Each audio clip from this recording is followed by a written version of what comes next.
Quero então com você abrir a Bíblia lá em Colossenses capítulo 3, 16. Posso ler? Amém? Muito bem. Habite ricamente em vós a palavra de Cristo, instruí-vos e aconselhai-vos mutuamente em toda sabedoria, louvando a Deus com salmos e hinos e cânticos espirituais, com gratidão em vosso coração.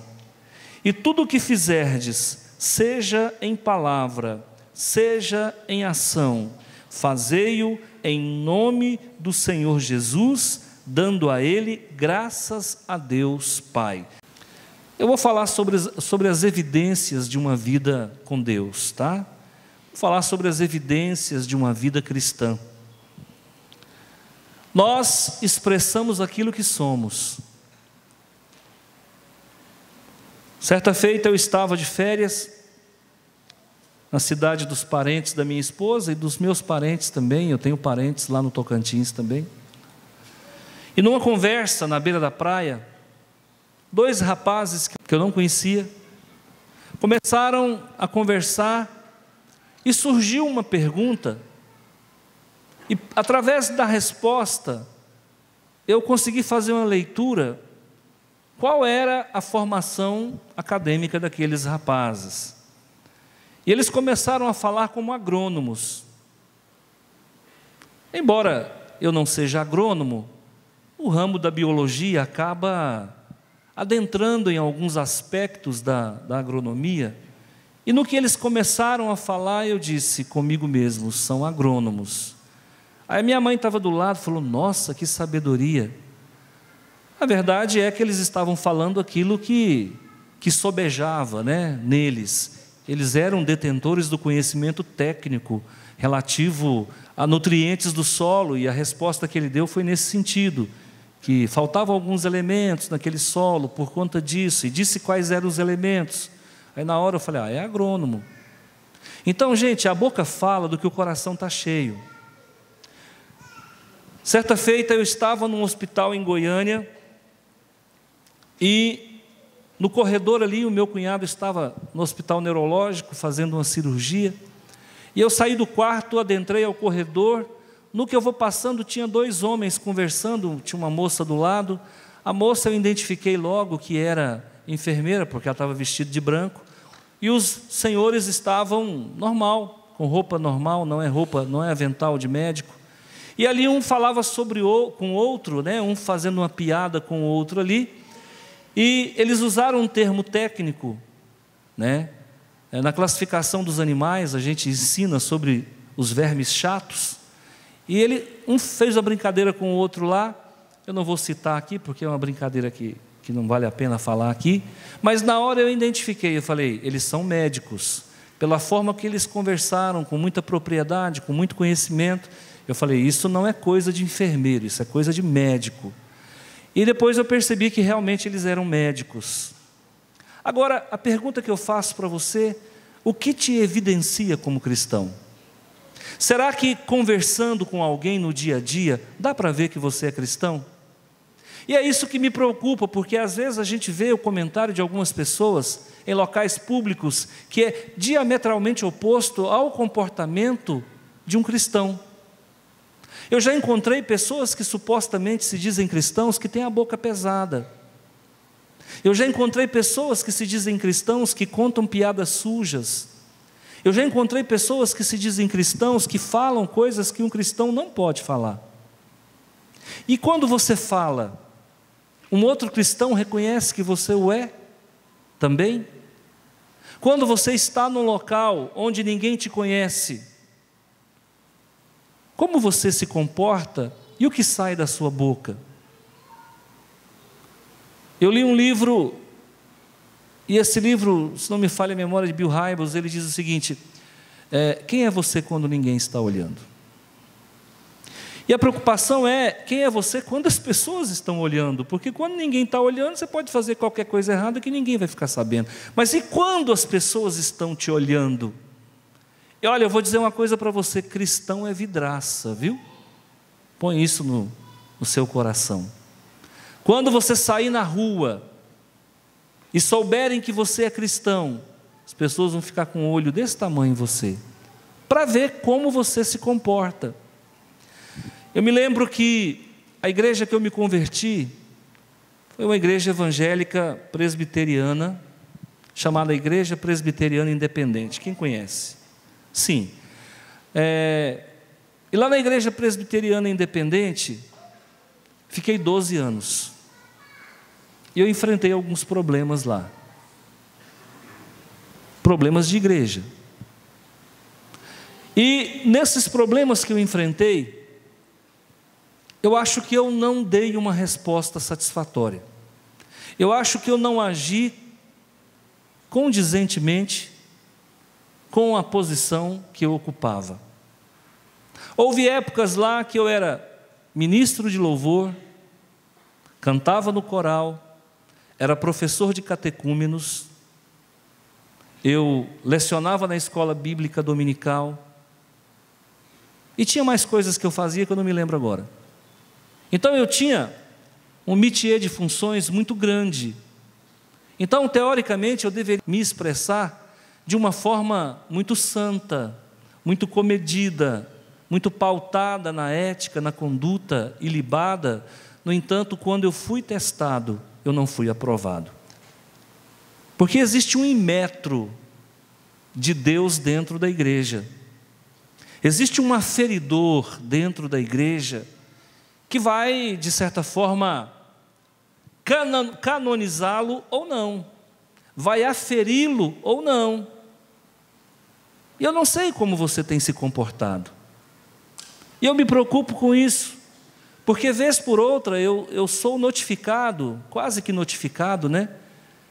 De pessoas que têm comportamentos aí fora, que não é um comportamento igual ao que deveria ser, que evidenciasse uma vida de um cristão.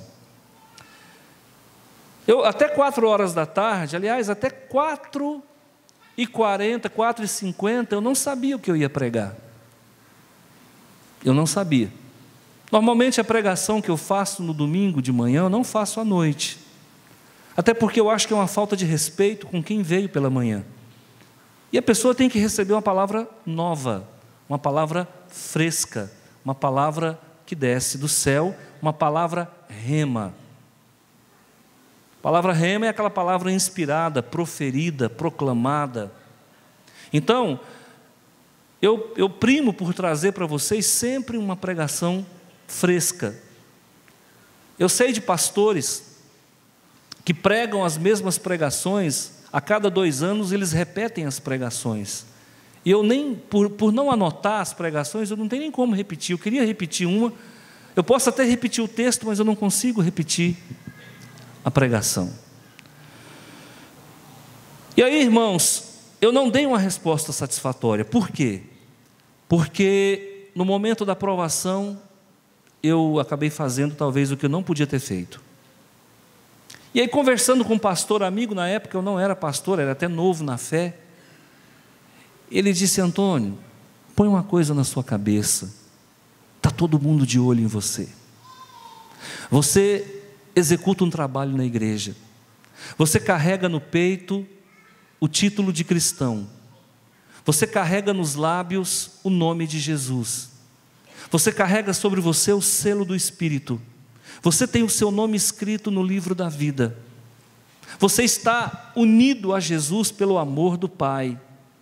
Você acha mesmo que você vai cometer algumas atitudes e as pessoas não vão te avaliar? Vão avaliar. Está todo mundo sendo monitorado, está todo mundo sendo observado. E eu não sei se você é como eu sou extremamente observador. Um gesto, uma palavra, uma omissão, uma atitude, eu acabo fazendo uma leitura, porque eu lido com gente tem 30 anos. Tem 30 anos que eu lido com massa, que eu lido com quantidade de pessoas. Então, às vezes, assim como eu, muitas pessoas também são observadoras. E muitas pessoas são seletivas. Muitas pessoas vão te evitar por aquilo que você fala ou por aquilo que você faz. E eu quero aqui ver como é que está a sua vida.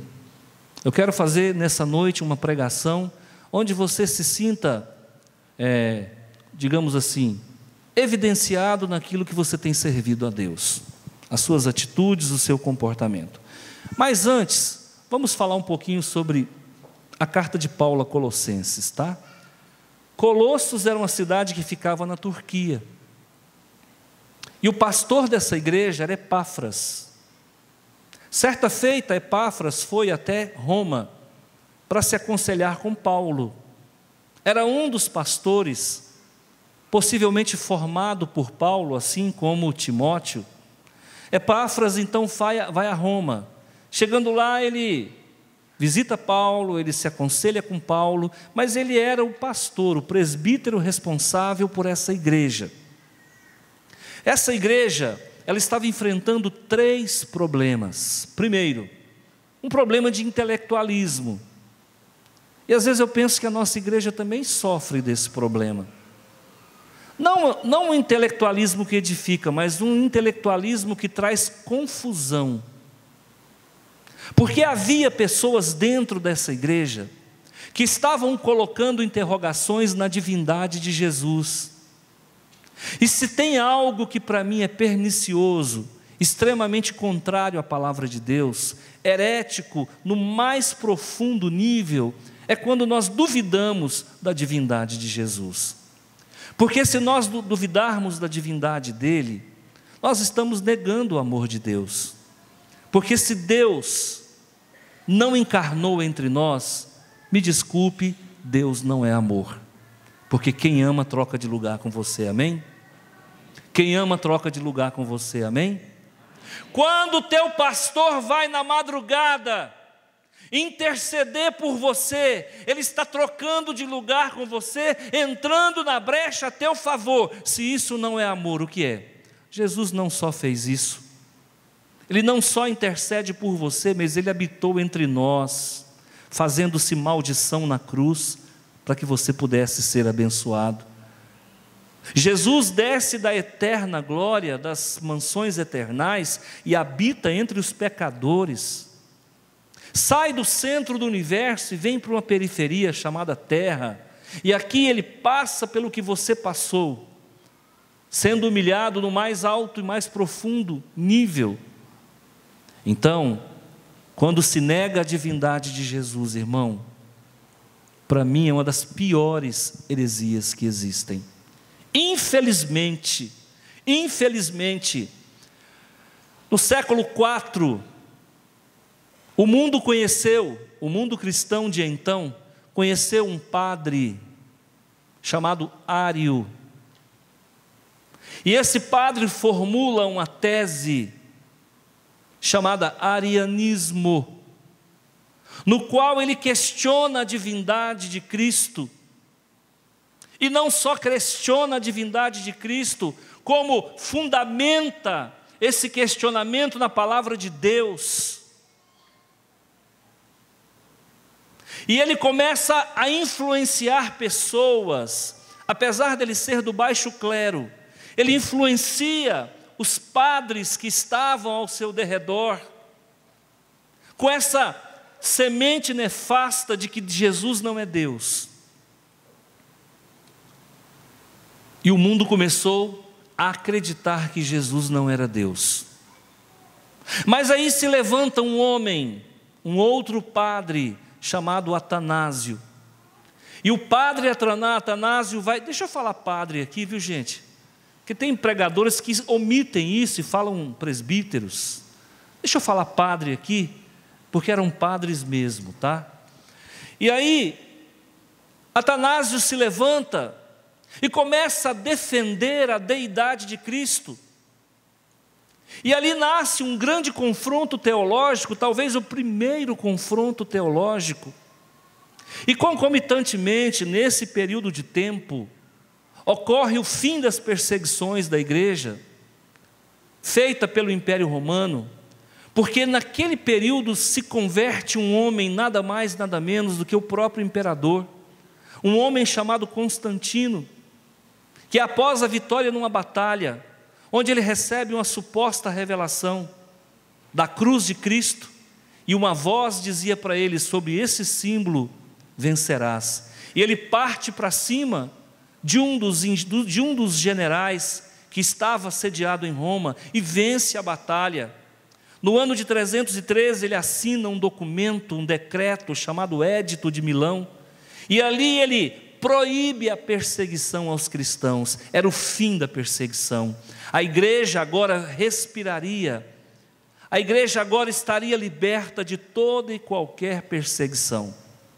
Mas ao mesmo tempo, quando Constantino se depara com essa realidade de que os cristãos precisavam de proteção, havia uma discussão entre dois padres, o padre Atanásio e o padre Ário. E ele chega no cristianismo e fala: e aí? Afinal de contas, Jesus é Deus ou Jesus não é Deus? Que confusão é essa? Vocês não se entendem?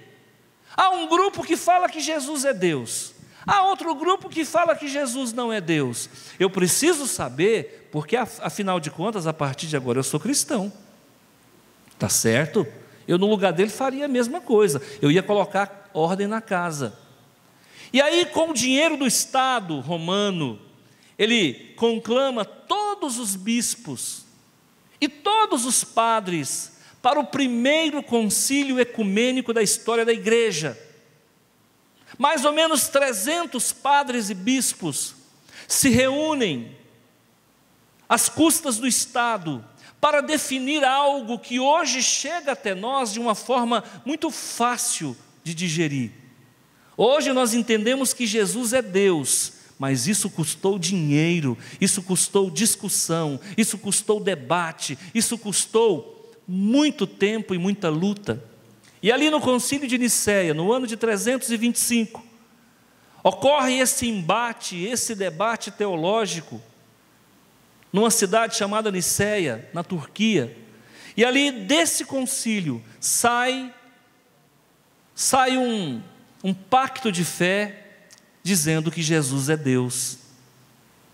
E nasce uma oração que os católicos fazem até hoje, que na verdade é um credo niceno: creio em Deus Pai Todo-Poderoso, Criador do céu e da terra, em Jesus Cristo, seu único Filho, o qual foi concebido pelo poder do Espírito Santo, foi crucificado, morto, sepultado, desceu ao inferno, subiu aos céus.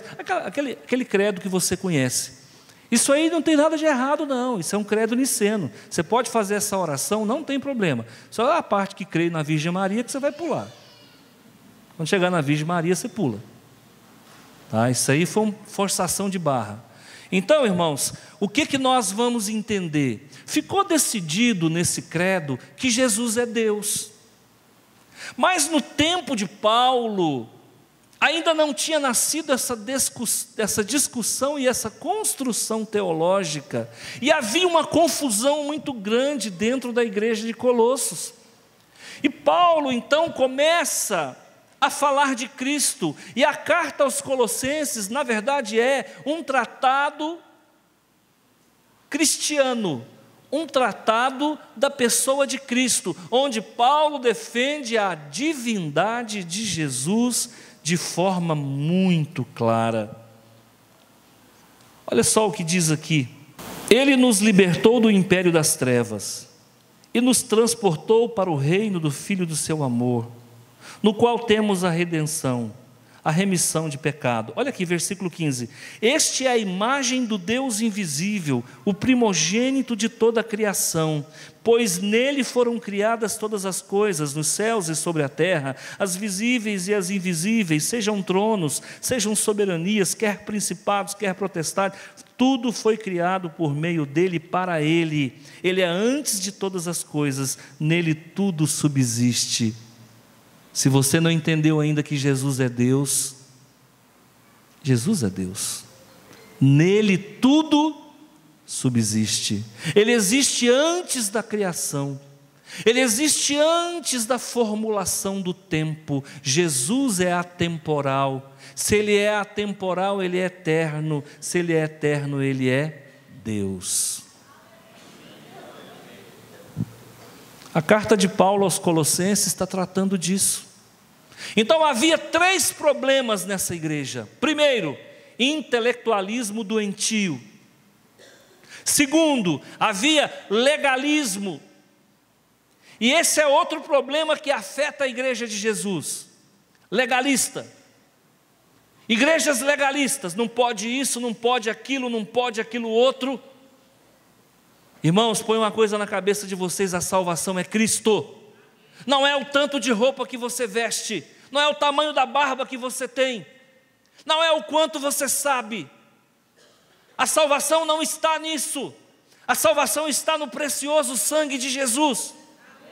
Com cabelo ou sem cabelo, você vai para o céu, caso Jesus seja o seu Senhor e Salvador. Com batom ou sem batom, mas também não precisa exagerar. Também, o pastor agora liberou, vermelhão, cor de hemorragia. Não, irmão, pelo amor de Deus, vai devagar, calma. O pastor disse que não precisa ser muita roupa não, mas por favor, vistam a roupa que você pode sentar e fica tudo escondido. Amém? Se você é casada, então mostra para o seu marido, ele é a pessoa mais interessada. Caso não seja, guarde-se, mulher. Chegará o tempo em que você poderá se expor. Então, esse legalismo, quando ele é exagerado, irmão, ele é pecaminoso, ele é maligno. Existem religiões hoje que são legalistas. Os crentes dessa igreja têm que ter barba. Isso é legalismo. Os crentes dessa igreja não podem tirar foto. Isso é legalismo. Os crentes dessa igreja têm que guardar o sábado. Isso é legalismo. Isso é ebionismo. Isso é judaísmo disfarçado de cristianismo. Nós não estamos mais sob o jugo da lei. O fim da lei é Cristo. Em Jesus se cumpriu toda a lei. Agora nós estamos num período da graça, mas um período da graça com responsabilidade.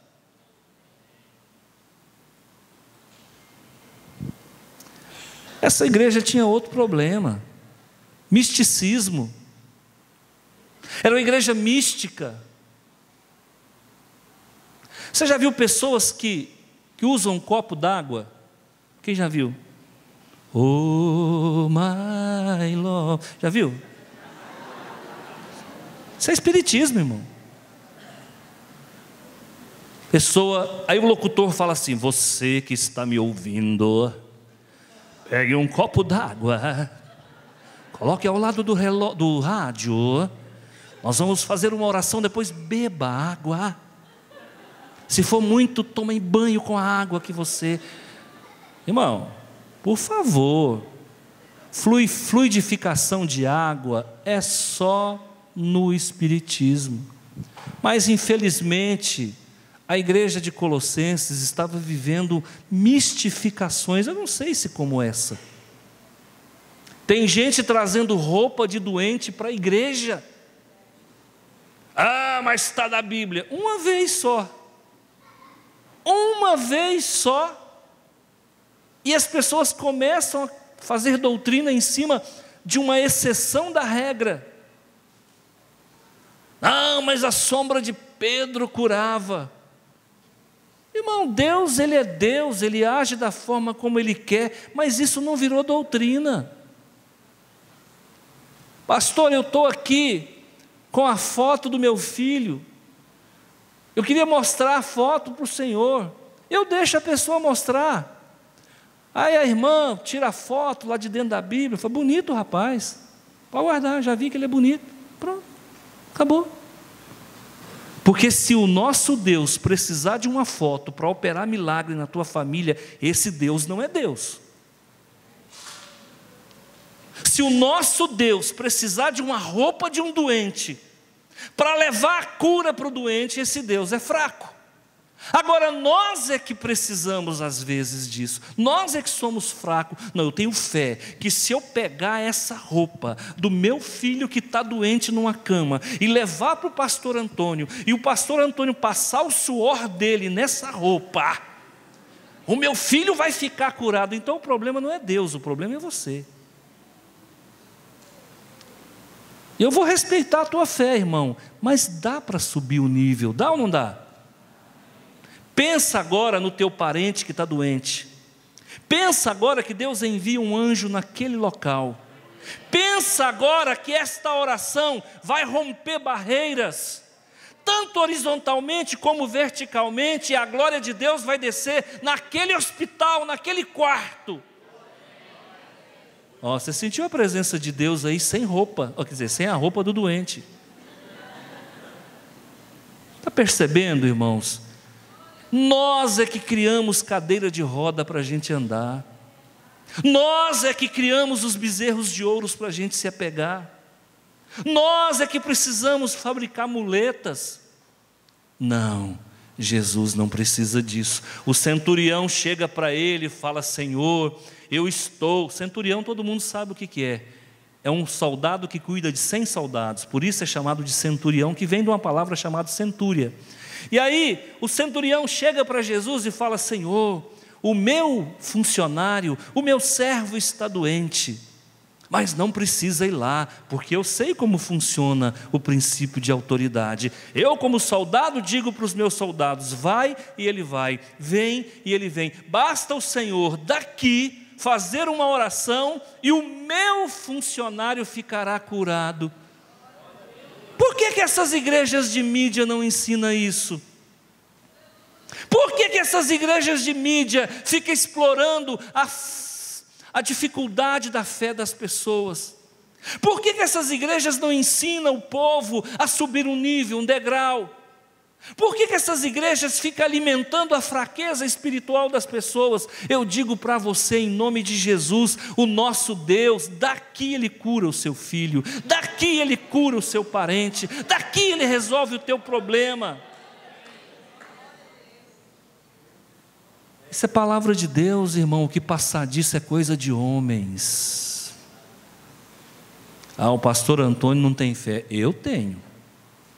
Eu só não preciso de materializar a minha fé. Há dias que a gente não está bem, e eu vou respeitar você. Tem dias que você não está legal. Eu já tive dias que eu tive que fazer unção com óleo dentro da minha casa, em mim, na minha casa. Eu não estava bem. Então, quando a gente não está bem, a gente pega o olhinho da unção e materializa a nossa fé naquele óleo. Mas que isso não seja eterno. Haverá dias que você vai ter que tomar um remédio para dor de cabeça, mas haverá dias que você vai pôr a mão na sua cabeça e dizer: eu te repreendo agora, em nome de Jesus, e ela vai embora.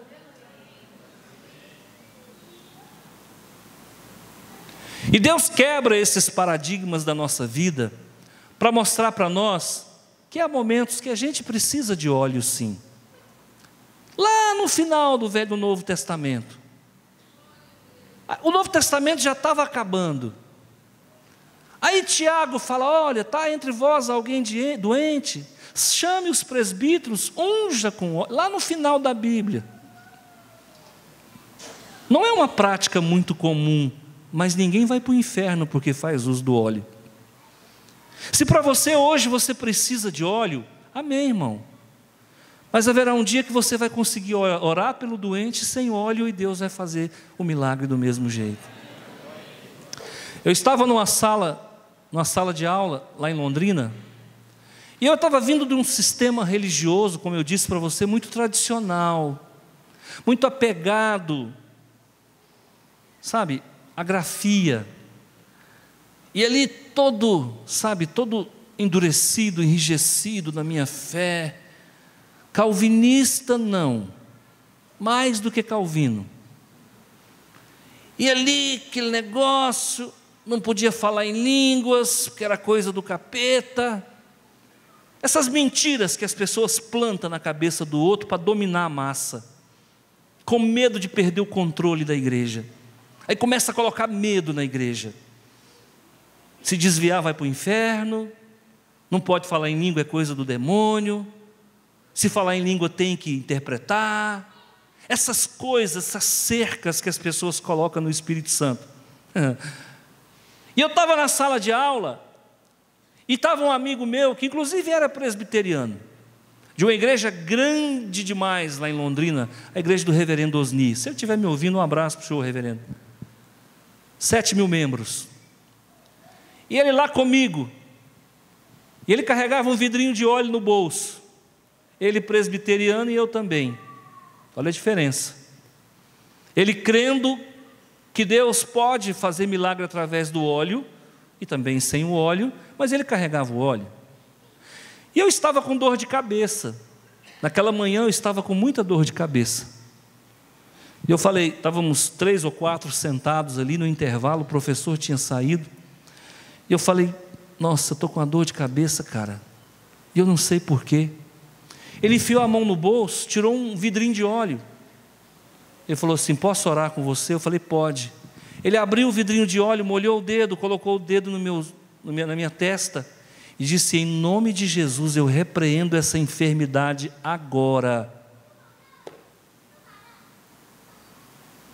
Sumiu. Eu olhei para ele e falei, que é isso que você fez, cara? Ungi você com óleo. Naquele dia Deus começa a quebrar os meus paradigmas. Mas Deus podia curar sem o óleo? Mas Deus permitiu ele usar o óleo para quê? Porque haverá momentos na nossa vida que nós vamos precisar de algumas materializações. E é isso que nos faz diferente dos tradicionais. Porque o tradicional é assim, ó, não pode usar. Eu lembro um dia que na igreja que eu estava, baixaram uma portaria a nível de sínodo, que agora os presbiterianos vão poder usar óleo. Engraçado, a Bíblia autorizou lá atrás, há 2000 anos. E o sínodo da igreja só autorizou há uns 20 anos atrás. Vai tomar banho na soda. Vai ser besta para lá, ué. Que manipulação do inferno é essa? Então, irmão, deixa eu falar uma coisa para você. Haverá momentos que a gente precisa de alguma coisa para materializar a nossa fé. Mas haverá momentos que você vai ter que exercer a sua fé sem óleo. Um dia eu cheguei na casa de uma irmã para ungir casa. Pastor, onde é que está escrito na Bíblia que pode ungir casa? Onde é que está escrito que não pode? O que ligar na terra está ligado no céu. Pronto, acabou. Eu não sou o Pedro não, mas eu tenho uma chave também. E aí, irmãos, eu esqueci de levar o óleo. Eu falei, nossa, irmão, vim ungir a sua casa e esqueci do óleo. Ela falou, e agora, pastor? Eu falei, só tem óleo de soja aí? Ela falou, tem, mas óleo de soja? Eu falei, só se for da comigo. A irmã foi lá e trouxe o óleo de soja. Eu ungi a casa dela com óleo de soja. Irmãos, e à medida que eu ia passando pelos cômodos assim, vinha descendo um fogo assim, e eu falei, vem labareda, vai queimando. Amém, irmãos? Não, tem que ser de mirra, tem que ser de aloés, tem que ser azeite de oliva, tem que ser nada, irmão. É você e Deus, é Deus e você.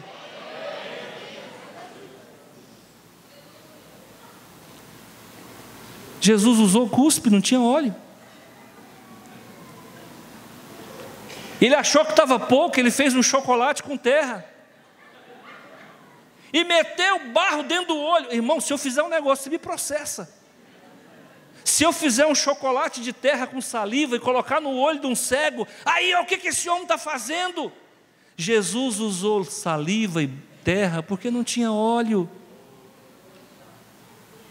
Sabe por que Jesus fazia isso? Para mostrar para você, irmãos, que Ele não é refém de modelo. Não adianta você criar uma caixinha e falar, Deus, funciona dentro da caixinha. Deus não é refém de crenças humanas. Me disseram uma vez que um pastor na África não tinha vinho. e serviu a ceia com garapa de cana. Oh, Satanás! Ó, irmão, não tem vinho, é melhor garapa de cana do que água. Torcer para não ter nenhum diabético na área. E se tiver algum diabético, Deus cura agora. Deus curando diabético com garapa? Mas qual o problema? Os homens curam picado de cobra com veneno de cobra? Ou você não sabia que o soro antiofídico é feito do veneno? Está certo que matou uma meia dúzia de cavalo, mas é feito de veneno. Então, irmãos, nós precisamos entender que a igreja de Colosso estava vivendo esse problema, o mesmo que a gente está vivendo hoje. Os problemas se repetem. É a mesma história. Como dizia Lavoisier, né? Nada se perde ou se cria, tudo se copia. Ele não disse isso, não. Quase isso. Então, irmãos, quero que você entenda que essa palavra é para hoje, amém? Eu não estou descontextualizado, não. Eu não estou falando de coisas que não são pertinentes a essa igreja. Eu não estou fora do contexto. Essa palavra nasceu 4h50. E Deus entregou para mim, antes da pregação, o que deveria ser falado. E aquilo que Ele entregou naquela hora, Ele entrega agora. E eu falo para você em primeira mão. Agora, o que evidencia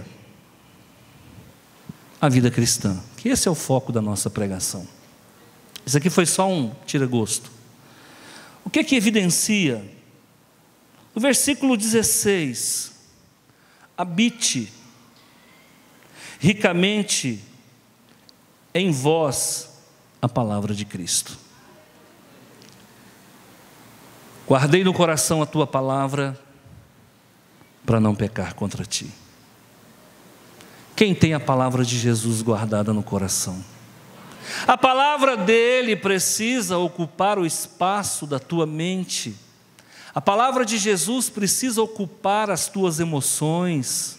A palavra de Jesus precisa ocupar a tua espiritualidade. Ou você não sabe que cada um de nós é portador de uma espiritualidade? Um dia, conversando com meu pai na fé, ele falou: Antônio, com você acontece algo interessante, engraçado.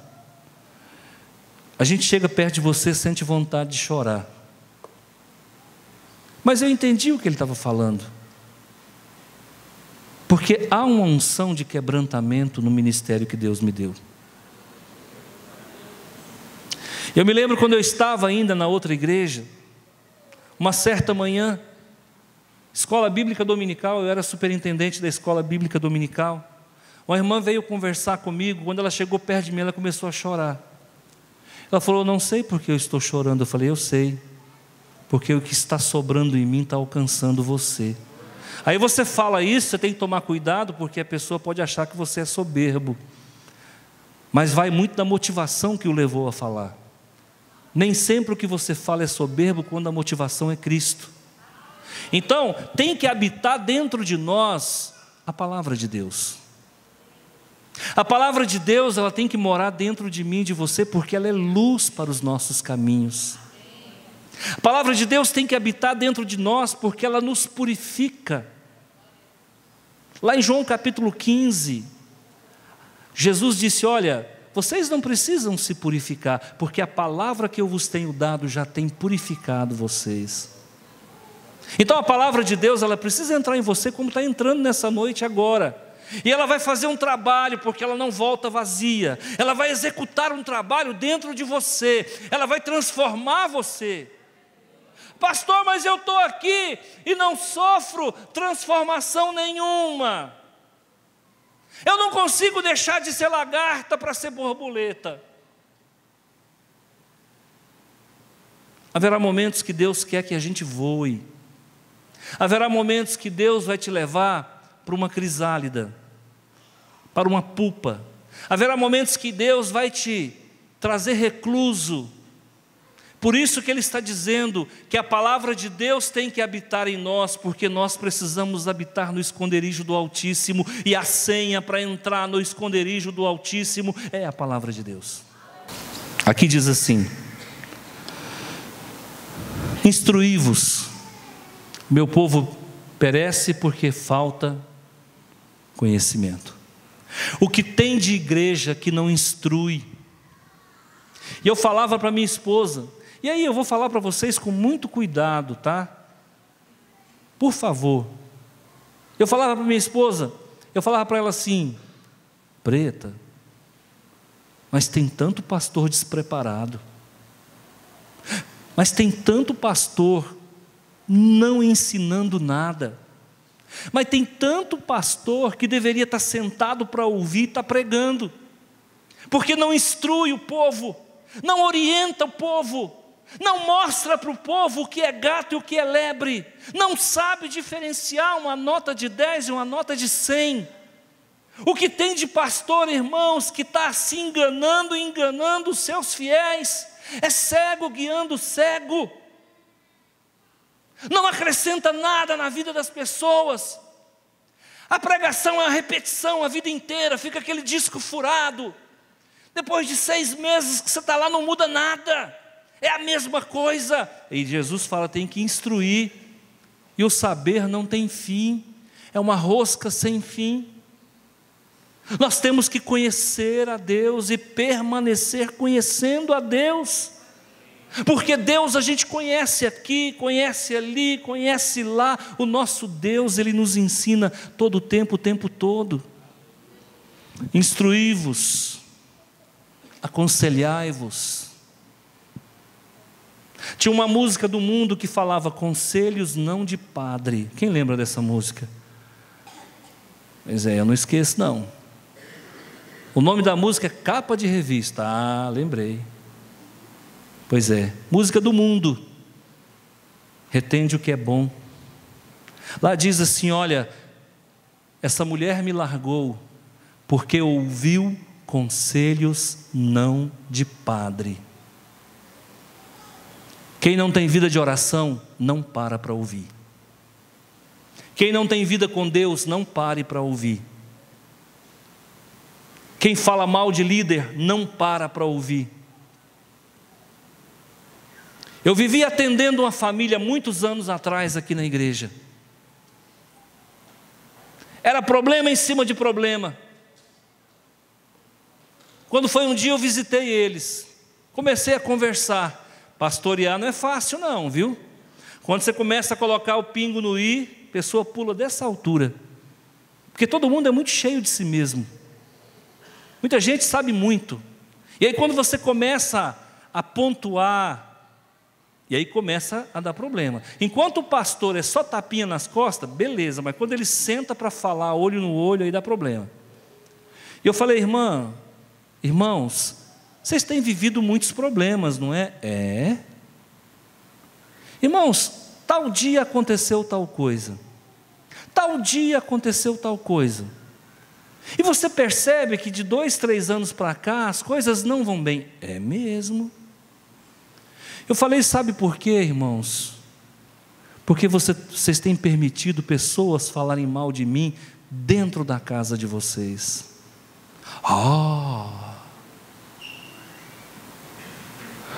O senhor não prova o que o senhor está falando.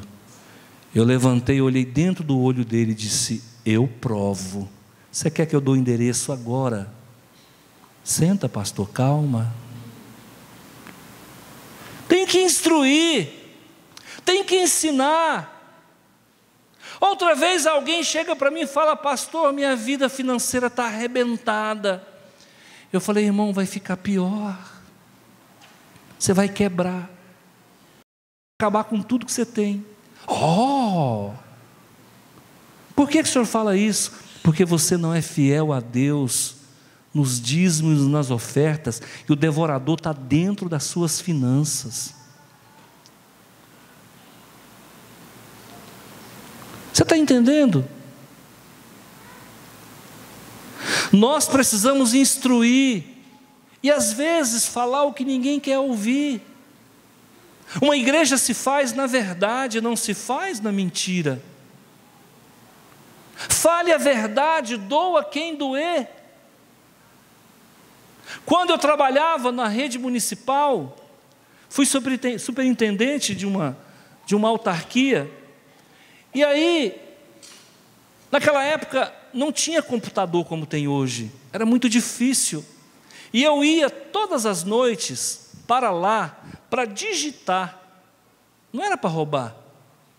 E eu ia com um colega, com um irmão, a gente ia para digitar um trabalho que eu desenvolvia na igreja. E aí a secretária da educação ficou sabendo que eu estava entrando no órgão público altas horas da noite. E quem contou foi o guarda. E ela me chamou, achando que eu ia negar. Antônio, eu estou te chamando aqui porque eu recebi uma denúncia de que você está adentrando neste local altas horas. Eu falei, olha, verdade e mentira. Primeiro, eu estou entrando. Segunda, terça, quarta, quinta. Segundo, acompanhado. Terceiro, nunca tirei nada daqui de dentro. Eu não dou conta de comprar um computador, aproveita e me dá um. Não, pode ir embora, pode ir embora, pode ir embora. A verdade cabe em qualquer lugar. Irmão, você fez algo, fale, fiz. Seja homem. Evidencie a fé que você tem, seja crente. Eu sou uma pessoa que eu não posso errar, porque se minha mulher pergunta, eu tenho que falar. A minha mulher sabe como eu sou. Se ela me não pergunta, não. Se perguntar, vai ouvir. Porque eu vou falar.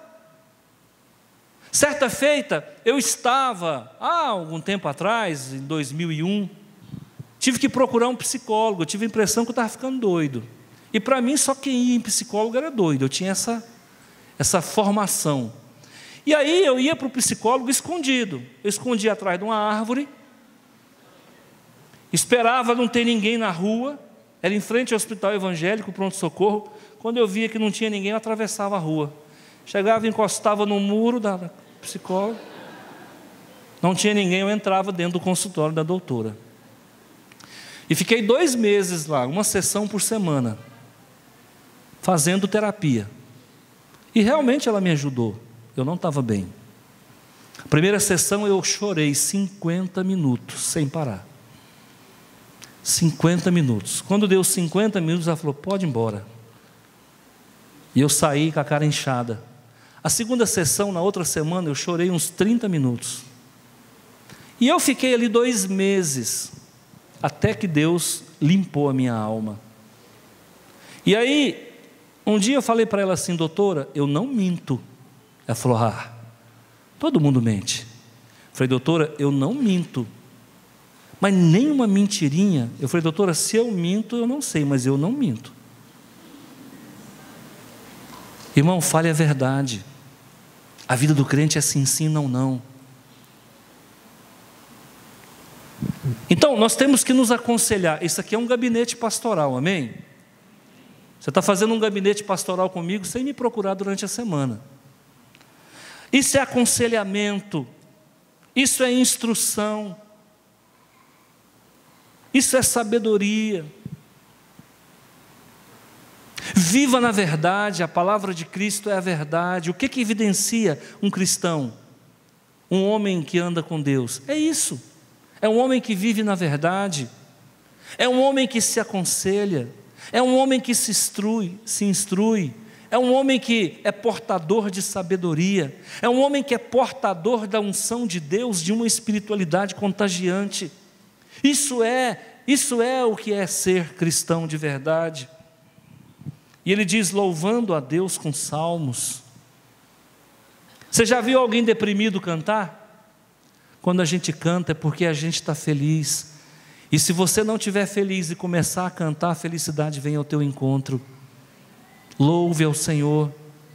Cante salmos, cante esses hinos que estão aí. Coloca, se você não sabe cantar, põe lá alguém para cantar, para que nós vamos louvar ao Senhor também ouvindo. Com gratidão. A ingratidão dói. Essa semana, abri meu coração com a minha esposa. Bate uma tristeza de vez em quando, irmão. É tão ruim quando a gente vê pessoas ingratas. pessoas que agem com ingratidão quando a gente ajudou tanto.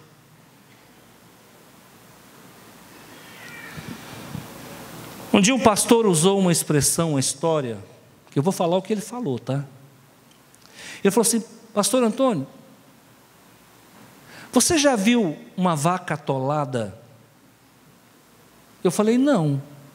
Você nunca chegou num atoleiro, numa fazenda, e viu uma vaca atolada? Eu falei: não. Quem é que já viu uma vaca atolada aqui? Levanta a mão. Ela está lá, ela não consegue sair. Você tem que pegar um cavalo, amarrar uma corda, ou então pegar um trator, para tirar ela lá de dentro, porque ela não sai. Ela está ali um dia, sei lá, 2, fraquinha, sem comer, sem beber, desnutrida. Ele falou: você vai lá, o pastor, a vida pastoral é assim, você vai lá, você tira a vaquinha do atoleiro, puxa ela para fora do atoleiro, tira a corda do pescoço, do chifre dela, e fica ali uns 10 ou 20 minutos, meia hora com ela. Na hora que ela recobrar a força, ela levanta e corre atrás de você. Eu falei: você sabe que faz sentido? Ele falou: crente é do mesmo jeito. Ele chega na igreja arrebentado, desnutrido, família destruída, obsediado, possuído, todo lascado, todo sofredor. Aí você pega ele, ora por ele, instrui ele, ama ele, anda com ele, abençoa ele. No dia que ele estiver forte, ele começa a perseguir o líder, começa a falar mal do pastor, começa a achar que sabe mais do que o pastor. Então, irmãos, gratidão, seja grato às pessoas que oram por você. Não estou falando de mim não estou advogando em minha causa não, porque aqui não é só eu que oro não. Seja grato às pessoas que dedicam tempo a você. Eu tenho irmãos que oram toda madrugada e mandam mensagem para mim, orando.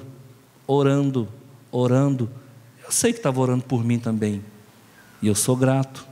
Louvado a Deus porque tem essas pessoas dentro da igreja, porque o dia que eu não dou conta de levantar para orar, alguém levanta e ora por mim.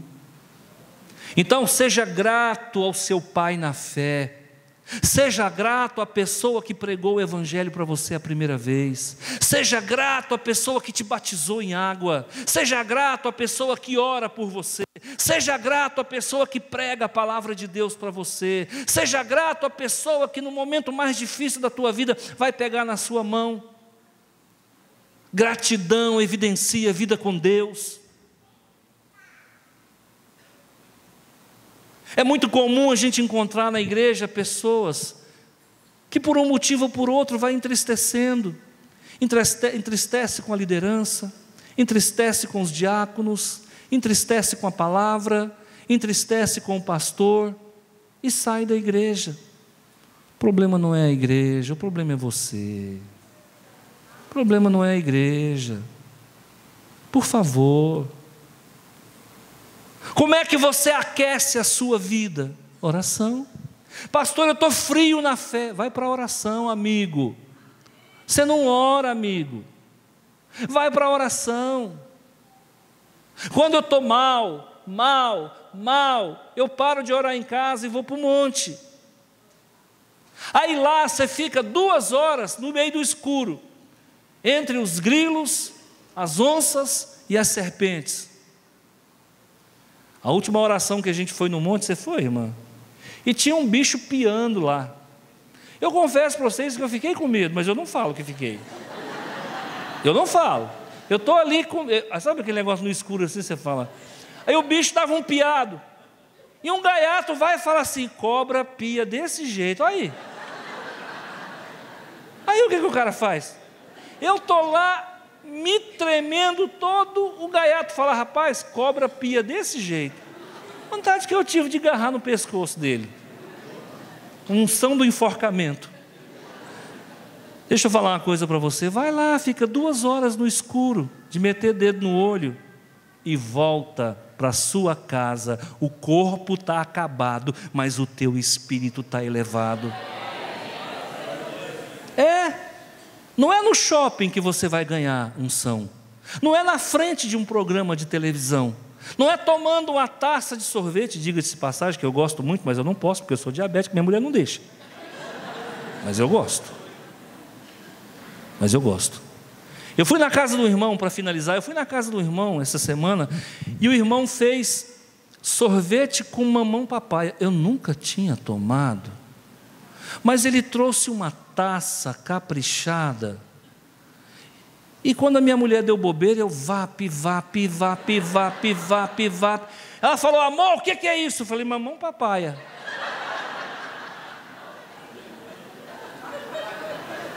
Se tem duas coisas que eu tenho, irmão, é fome e sono. Oh, menino, aqui come e aqui dorme.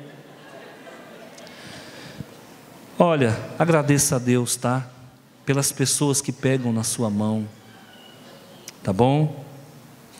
Tudo o que fizerdes, seja em palavra ou em ação, fazei em o nome do Senhor Jesus. Amém? Gente, tirar Jesus de nós, não sobra nada. Tira Jesus do pastor Antônio, volta a fumar. Eu parei de fumar não é porque eu acho que o cigarro é ruim, é porque Jesus é bom. Eu parei de fumar não porque eu não goste, eu gostava de dar umas baforadas, irmão. Eu parei de fumar não é porque faz mal para a saúde, é porque eu tinha que escolher entre dois amores. Ou eu amava o tabaco, ou eu amava Jesus. Então a fraqueza está no nosso corpo. Eu vou em alguns lugares, a pessoa acende um cigarro, eu corro ou não? Ladinho aqui, não corro não. Não me incomoda nem para fumar, fuma. Não incomoda porque é a fraqueza. Agora eu tenho que optar. Ou eu vou com Jesus ou eu vou sem Jesus. Se tirar Jesus de mim não sobra nada. Se tirar Jesus de você não sobra nada. Então não perde ele não. E toma cuidado que até Maria perdeu Jesus. A Bíblia conta que Jesus ficou perdido 5 dias. Maria ficou sem Jesus 5 dias. E você está sem Jesus há quanto tempo? Tem gente que perde Jesus indo para a igreja. Maria perdeu Jesus indo para o templo de Jerusalém. Era 2 dias para ir. Eles ficaram 1 dia lá. 2 dias para voltar. Estava chegando em casa, lembrou, cadê o menino? Que o povo viajava de caravana, por causa de ladrão. E uma vez por ano tinha que ir em Jerusalém. Lá vai a caravana, e o menino Jesus na frente. Chegaram lá, irmão, no meio daquela vuc-vuc, voltaram para Nazaré. No que eles voltam, cadê o menino? Mas José, eu falei para você vigiar o menino, José. Mas Maria, uma mulher, eu sei que tinha que ter cuidado, isso é papel de mãe, cadê o menino? Voltaram em Jerusalém, nesse negócio deu 5 dias. Chegou lá, Jesus estava discutindo teologia com os doutores da lei. Mas menino, quando chegar lá em casa, tu me paga. Mamãe, eu estava discutindo as coisas de Deus. Maria, que a Maria perde Jesus, cuidado para você não perder também. Amém? Deus abençoe você. Deus abençoe você. E que essa palavra habite no seu coração.